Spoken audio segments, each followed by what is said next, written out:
Smoke की situation है वो बड़ी ही खतरनाक है। लाहौर उसकी लपेट में है पिछले 1-1.5 हफ्ते से, और जैसे दिन ब दिन ये आगे दिन जाते जाएंगे ये स्मोक इसी तरह गहरी होती जाएगी। और दुनिया के आलूदा तरीन शहरों में लाहौर का पहला नंबर है। बहुत मुश्किलात हैं, सांस लेना मुहाल हो चुका है शहर में। हर तरफ जो है वो मामला बड़े ख़राब हैं इंतज़ामिया की जानिब से।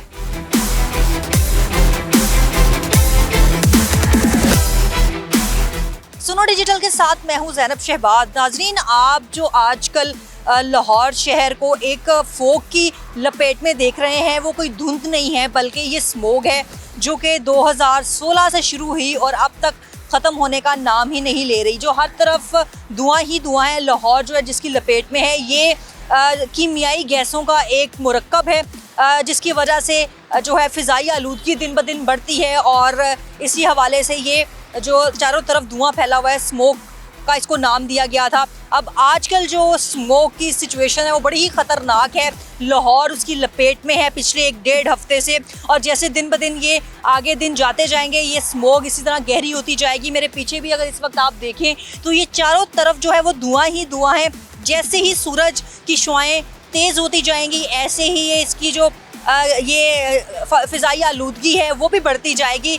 इस वक्त अगर आज की बात करें तो जो ये स्मोक का तनासुब है, फ़िज़ाई आलूदगी जो एयर इंडेक्स क्वालिटी रेट है वो 438 रिकॉर्ड किया जा रहा है, और दुनिया के आलूदा तरीन शहरों में लाहौर का पहला नंबर है। ना सिर्फ आज बल्कि 1.5 हफ्ते से ही लाहौर पहले नंबर पर जा रहा है। और फ़िज़ाई आलूदगी दिन ब दिन ख़तरनाक जो हद तक बढ़ती जा रही है। इस स्मोक की वजह से बहुत मुश्किलात हैं, सांस लेना मुहाल हो चुका है शहर में।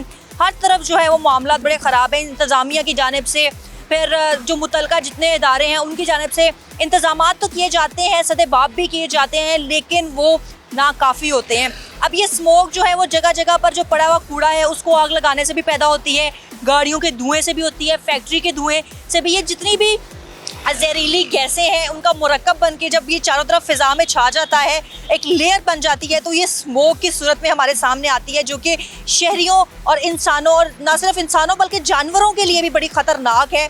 इस वक्त जो सिचुएशन है वो 2 रोज़ पहले वज़ीर आला जो मोहसिन नकवी हैं निगरान, उनकी जानिब से एक इजलास हुआ, और 2 से 3 घंटे तवील इजलास में ये फ़ैसला किया गया कि इसका हल जो है वो बारिश है, और बारिश होगी तो ये स्मोक ख़त्म हो सकेगी। लेकिन उससे पहले क्या क्या एहतियाती तदाबीर होनी चाहिए, इस स्मोक की वजह से कौन कौन सी बीमारियां फैलती हैं, वो हम आपको बताते हैं। कि सबसे पहले स्कूलों में और शहरियों के लिए, छोटे बच्चों के लिए मास्क को लाजमी करार दिया गया है कि मास्क पहने ताकि इस जहरीली गैसों से आप बच सकें। दूसरी जानिब जो ख़तरनाक बीमारियां हैं जिसमें नाक, कान, गला और सांस की बीमारियां हैं ख़ास तौर पे, वो फैलती हैं सबसे ज़्यादा। और आजकल में भी यही बीमारियां फैल रही हैं कि इन स्मोक की वजह से, इन गैसेस, जहरीली गैसेस की वजह से जो फेफड़ों पे सबसे ज़्यादा असरअंदाज होती हैं, सांस लेने में बहुत ज़्यादा दिक्कत होती है, चुभन आँखों में महसूस होती है, जैसे आप बोल रहे हो तो गले में एक रुकावट सी आ जाती है।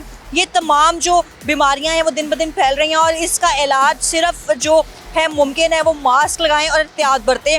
और जब आप दिन में सफ़र करें तो आंखों पे ग्लासेस लगा लें, मुंह पे मास्क पहन लें, तो ही आप इस जहरीली गैसों से बच सकते हैं। जबकि महकमा मौसमियात की जानिब से भी अभी यही तनबीह की गई है शहरियों को एहतियात बरतें, क्योंकि आइंदा आने वाले 7 से 8 दिनों में बारिशों का कोई इम्कान नहीं है, जिसकी वजह से ये स्मोक दिन ब दिन बढ़ेगी। और इसके साथ साथ जो स्कूल हैं, कॉलेजेस हैं, यूनिवर्सिटी हैं, वहाँ पर भी जो आगाही, स्मोक आगाही वॉक का एहतमाम किया जा रहा है, सेमिनार्स का, ताकि मज़ीद ज़्यादा से ज़्यादा इस पर आगाही दी जा सके, और इस पर एहतियात जो है वो लाजमी करार दी गई है। अगर हम इससे एहतियात बरतेंगे और इस तमाम माहौल को हम साफ़ सुथरा चाहते हैं तो ज़रूरी ये है कि एक तो एहतियात बरतने से हमारी जो बीमारियां हैं वो कम होंगी, और साथ ही साथ जो ये आगाही वॉक है, और हम तमाम इंतज़ामिया के साथ मिलकर भी अगर आम शहरी होने की हैसियत से अगर हम इस जो है वो सफाई के अमल को, और जगह जगह जो कूड़े को आग लगाई जाती है उसको ना लगाई जाए, खेतों में जो आग लगाई जाती है उसको हम ना लगाएं, फैक्ट्रियों के धुओं को कंट्रोल करें, तो बहुत हद तक हम इस फ़िज़ाई आलूदगी पे जो है वो काबू पा सकते हैं।